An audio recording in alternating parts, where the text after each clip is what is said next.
Hey, welcome on in, guys. Tobin here with you. And thanks for checking out the channel, you rascals. If you guys could subscribe, that'd be great. Hope you guys all had an excellent Black Friday with all your sales that went on. I went to the comic book store with my son. That was fun. And then I was watching, I was not watching any NBA Cup action on Friday night. I was at the movies with Mrs. Tobin. So I was doing like the little peeky poo on my screen. She didn't like that very much. So I not that way, but I did see the news that the Heat were in that they did advance in the Emeritus NBA Cup. I did another recap about that. That is up, so you guys can go check out my thoughts on that. If you're looking for them, they are on another video.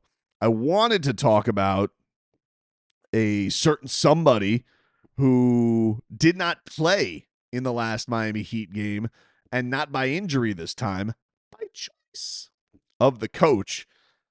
And, well, you guys know I could only be talking about one guy and one guy only. And it's Jovic, dude. And,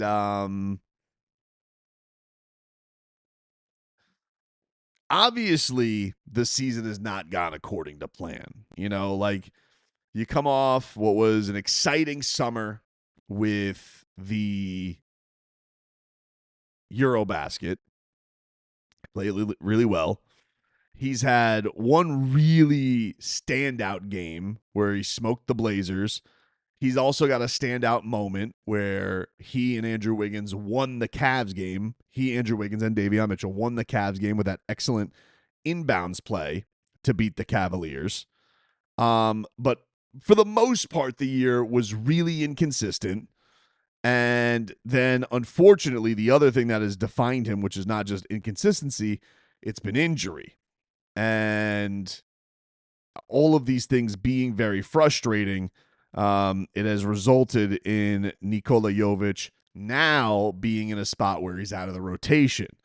And yeah, it's been a tough go of it this year for him. For the season, he's shooting 40% from the field. He's shooting under 30% from three, averaging under 9 points. And this is all in 14 games, 4 rebounds. It's definitely not what you're looking for. And so, yeah, this has not been the season the young 22-year-old from Serbia has been looking for. Obviously, he's averaging his turnover, and this is a small sample size, but turnovers are up.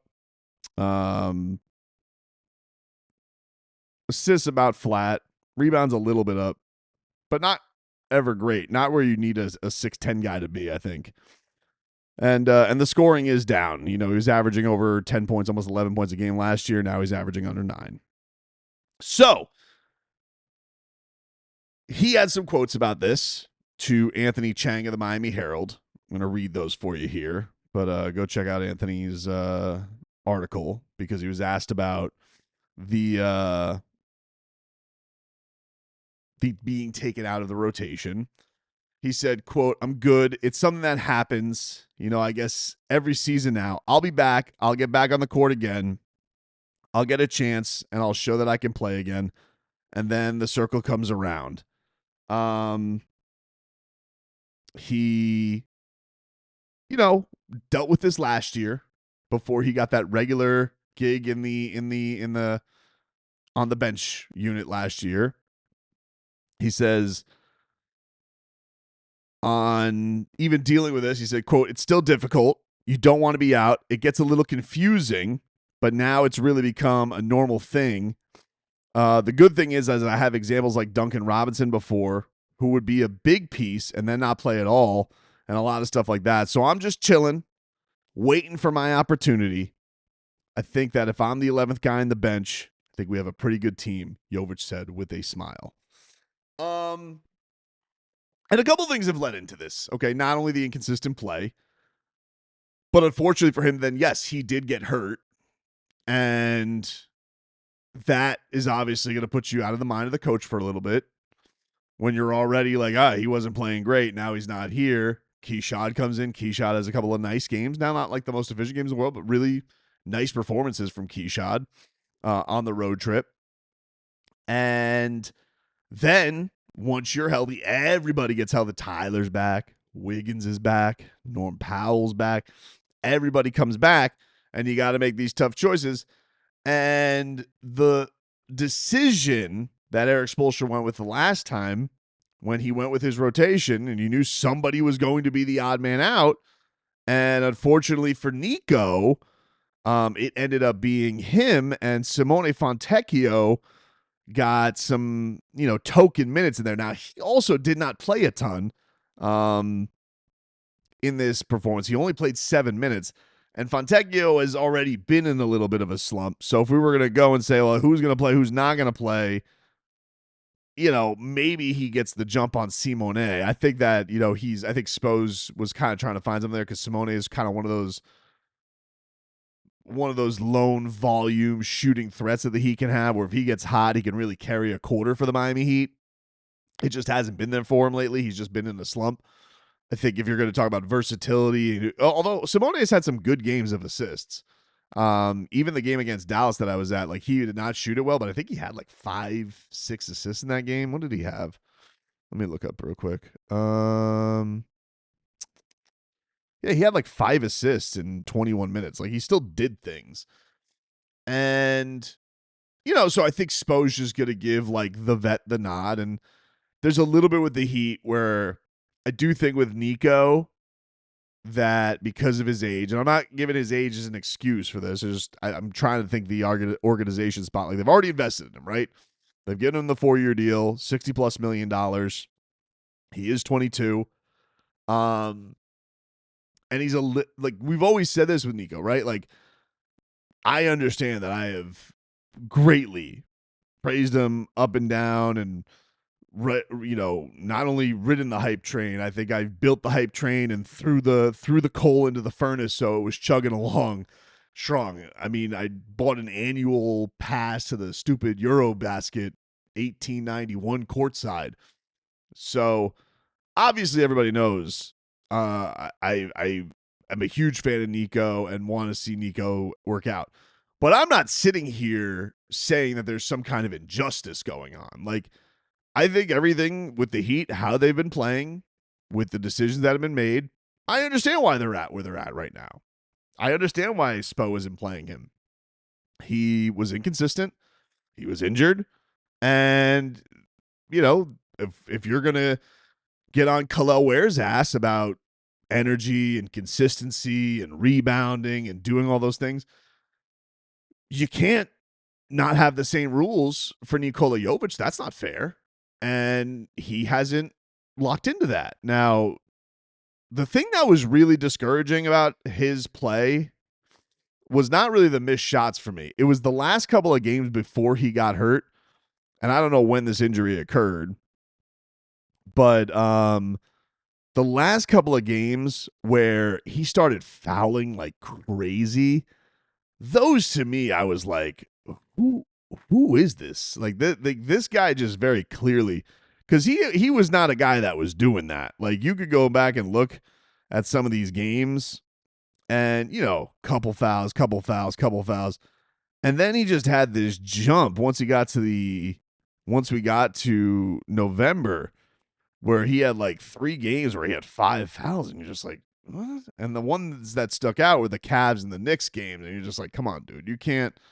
You keep putting yourself in position where you're putting yourself in foul trouble, and they have to take you off the floor, and you're one of the. And mind you, Bam was hurt in these games too, so they didn't have a lot of wiggle room there as far as the size is concerned. So this has been snowballing, and what my hope is for Niko is that, all right, you've had the time away. He's now accepted it. He's been in a place where he's been before.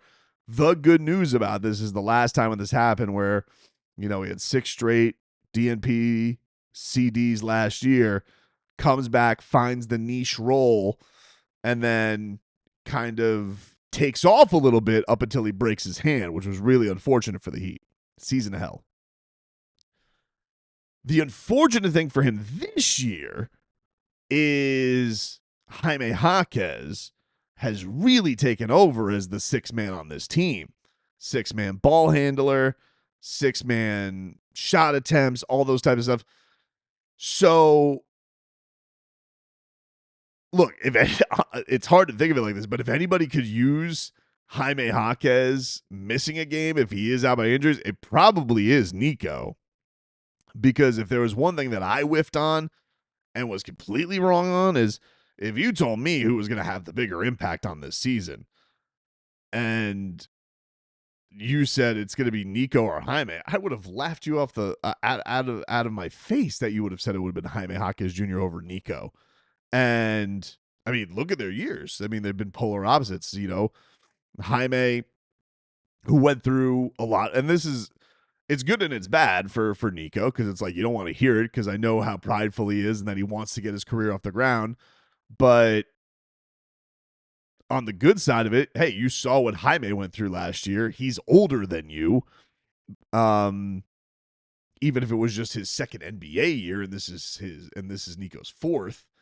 If you're just looking at an age thing, you could look and say, hey, there's going to be elements to bounce back on this. And I think eventually, as we've seen with this season, I talked a little bit about this in the other video I did tonight. Look, injuries are going to happen throughout the season. He's in an 82 games. I'm going to be hard pressed to believe that Niko won't get a chance to show his goods again. But yeah, certainly it's a little bit of an uphill climb right now. It's been a little bit of an uphill climb, and between,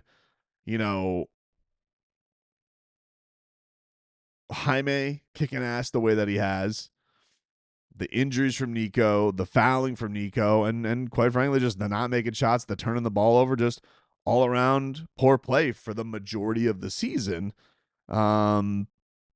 It's understandable to why we've gotten to this point. It's just now on him. Can he play a Duncan Robinson where it's like, hey, can you take those opportunities? Because Duncan would get those windows and then he's back in. So like Keyshot had, can you take those opportunities, have a game where it's clear head, bring yourself in back to the fold? Because look, the Heat don't have a ton of size on this team. That's the one other advantage I could say that Niko's going to have, right? If there's ever a night where somebody else, one of the bigs Kalel has foul trouble, Bam has foul trouble, or they just take on a bigger team that they need a little bit more size against, maybe Detroit, an Orlando, a Toronto, whomever, and they want to keep double bigs out there, there's going to be, because of his position, I do think those opportunities could be there for him again. So it is important that he doesn't go in his shell and he is ready to showcase what he believes he's capable of, what I think he's capable of. And we can get back from Jovic, dude, to Jovic, dude. We need to get back to that. Tone is everything. Pronunciation, enunciation, pontification, punctuation, all makes the difference. From Jovic, dude, to Jovic, dude. You guys get it.